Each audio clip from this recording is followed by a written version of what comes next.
Subscribing to The Observer on YouTube couldn't be easier, and we're going to show you exactly how to do that. First, navigate to www.youtube.com/theobservernj. Once you get there, all you need to do is hit the subscribe button. Next to the subscribe button, click the down arrow and then all. And that's it. You're subscribed, and now anytime The Observer is live, you will be notified. Hi again, everybody. It's Kevin Knessa coming to you live from the newsroom of The Observer and TheObserver.com on this, the 11th day of July in the year 2025. It has been a couple of weeks since I have seen my friend Tony Mondaro, but he joins us today, finally. Tony, good to see you, my man. Hey, Kevin. Good afternoon. Coming from parts unknown today as our IT people has thrown us out the weather center to make some upgrades over this week. So we're having some fun with that. And, looks like not a bad weekend weather-wise. Already up to close to 90 degrees. And it looks like, most of the weekend's going to be dry. I don't want to be chasing anybody away from doing any outdoor plans. But like our theme is, be weather aware. Each afternoon and evening, beginning tomorrow through Monday, there's a chance of a shower or thunderstorm. And with that will become an increase in the heat, not record heat, not over 100, but upper 80s to low 90s, certainly possible tomorrow, Sunday, and Monday, with an outside chance of that shower or thunderstorm. So if you're going to Lyndhurst for that outdoor concert event, which they do a nice job in the fair, if you're going to do anything outside over the weekend, just be weather aware. And I know that Captain Haggerty and his team in emergency management in Lyndhurst stays on top of this stuff. So there's fun to be had all over our area for the weekend. Yeah, there's a big event also in East Newark, too. It's the borough's anniversary that will be taking place over at the new park. And I know Mayor Dina Grillo is very excited about that. But it looks like you think she'll be able to get everything in, huh? Without too much of a disturbance? Yeah, absolutely. During the day should be fine. But just remember, so that be that increase of heat and humidity too. And it is summertime. It's not like this should come to any surprise to anybody. But not record-breaking, Kev. We're going to have temperatures over 100 degrees like it was a couple of weeks ago, where we did 103, 103, and 100 and into the 90s. It's not going to be anything like that. It'll be tolerable. Gotcha. Just joining us, Tony Mondaro, the Harrison Weather Center, is not at the Harrison Weather Center. And are you having a good time wherever it is you are in secret here? Oh yes, we're doing good. It's nice. It's nice to to be out of the realm of the weather center, and hopefully by the time we see you next week, they'll let us back in. So what kind of work is being done? Are you actually really having electrical work done? Yeah, we're having some work done with the electrical and also with the Wi-Fi, and I think it will improve our capabilities over there. No, that's good. That's good. So what else is new? We haven't talked in about 3 weeks. So, the Mets were hot, then they were not. Now they're not again. I don't know what the hell's going on with this team. I'm getting tired of this up and down crap. I'd rather have up and down crap now than toward the end of the year in September. Let's go and start a good second half. Maybe we'll have our pitching back. I think the Yankees, sorry, Lisa, are in a little bit more trouble than when the Mets are. Hopefully they'll get it together. And who knows, maybe what we can do is seek our revenge in the fall, be Yankees and Mets in the Classic there, the World Series. And hopefully maybe this time the Mets are on top. So Seriously, a 25-year itch, a 25-year wait for revenge. And this would be the year that it could happen, but yet the Yankees are not really doing their part right now. What happens? I don't know, for as long as I've liked sports, I never understood why managers who are bad get to keep their jobs like Boone does. What is that about? Do you have any clue as to why there's such a fascination with this guy and why the Yankees don't ever fire him? Not only that, but how about Brian Cashman? Yeah. Everybody falls for his head too. And who knows? Is it really Boone's fault? He's not throwing the ball, he's not batting the ball. They have to construct a team. Like with Mendoza, they go out there and they run out of excuses of why the team plays bad. Why they get into slumps? Why they get into a swoon? I'm not a professional ball player. I only played through some high school ball there, and I always came ready each and every day.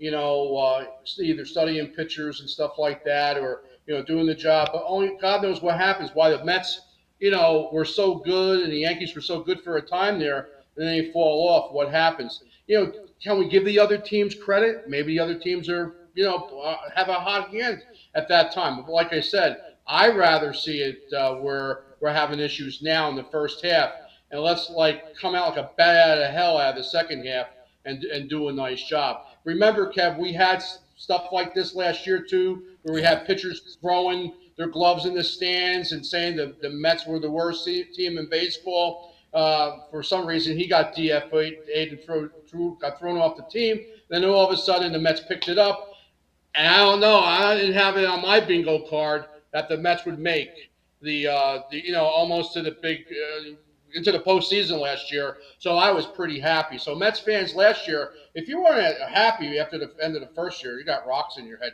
We weren't supposed to do what we did last year. No, getting to within one game of the World Series against the Dodgers, and that juggernaut is almost impossible to beat. I don't know what's going to happen if they wind up having to face them again, but truly, none of that was predicted to happen last Right. year, and it was kind of miraculous in its own way. So, what else? What else is going on this weekend for you? Do you have any big plans set for the weekend, or?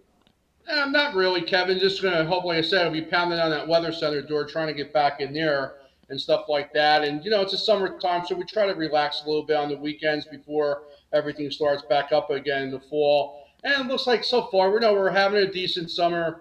We have a little bit of some tropical activity to our south over last with Chantel, just past south of us earlier in the week. We were watching that system.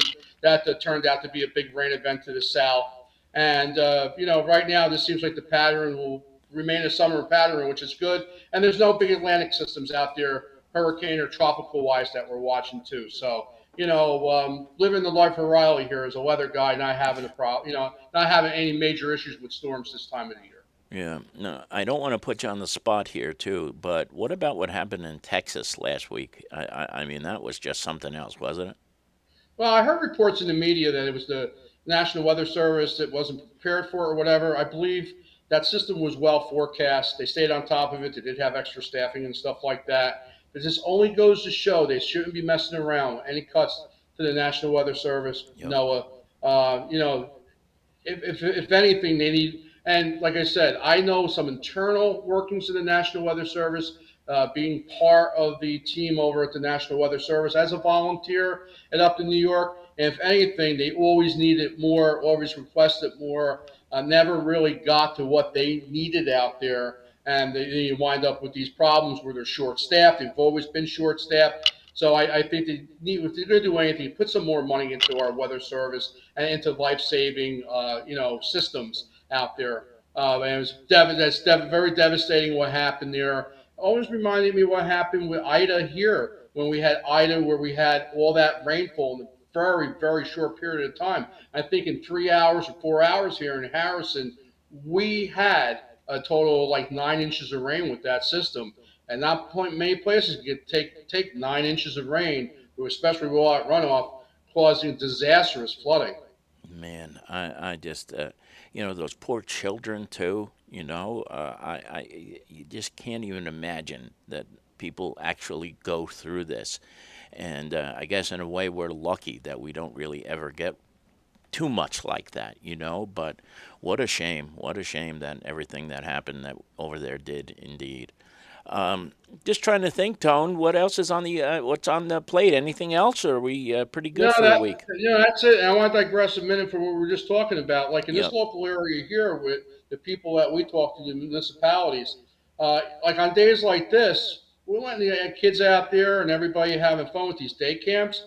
But we watch for any thunderstorm developing. We watch in the morning. If we have any situation of possible lightning activity at a camp during the course of the day, even if it's a 10% possibility, we reach out to the camps, we reach out to the school systems, and we let them know, look, be weather aware today. There is a chance. Have an action plan in case something does happen. And sometimes you can get these storms just develop out of the blue, especially when the atmosphere It's very unstable and sometimes even unpredictable where things pop up. And that's why it's good to have a local weather advisor, a local weather consultant, somebody knows what they're doing. Don't depend on a weather app. These weather apps, these people are hell bent on weather apps. They'll show thunderstorm, thunderstorm, thunderstorm, thunderstorm, and you look out the window, it's raining. The weather app doesn't have any human input at all. It's all driven by AI and computers, and that could get somebody killed one of these days. You know, I'm so glad you bring that up because last week when you had things to do, it was the 4th of July, I didn't get to talk to you at all. I looked at my phone, right? I have three weather apps on my phone. One for the Weather Channel, the other is the Weather Bug, and then there's the stock Apple app for weather. At the very same time, one said 74 degrees, the other said 82, and the other said 86. I mean, you talk about like all over the place. This was at the very same moment. It was like 1:15 in the afternoon. So if you're relying on that type of forecast, and depending on what you have on your phone, it's significantly wrong. I mean, like I don't understand how that happens, and it's just mind-boggling that people don't rely on the right people for the weather, and that's why we're so lucky to have you, Tony. Yeah, I appreciate that, Kevin, and the staff there at the Observer. Always been kind. If we have to go out with breaking news, breaking weather news, something that might be life threatening.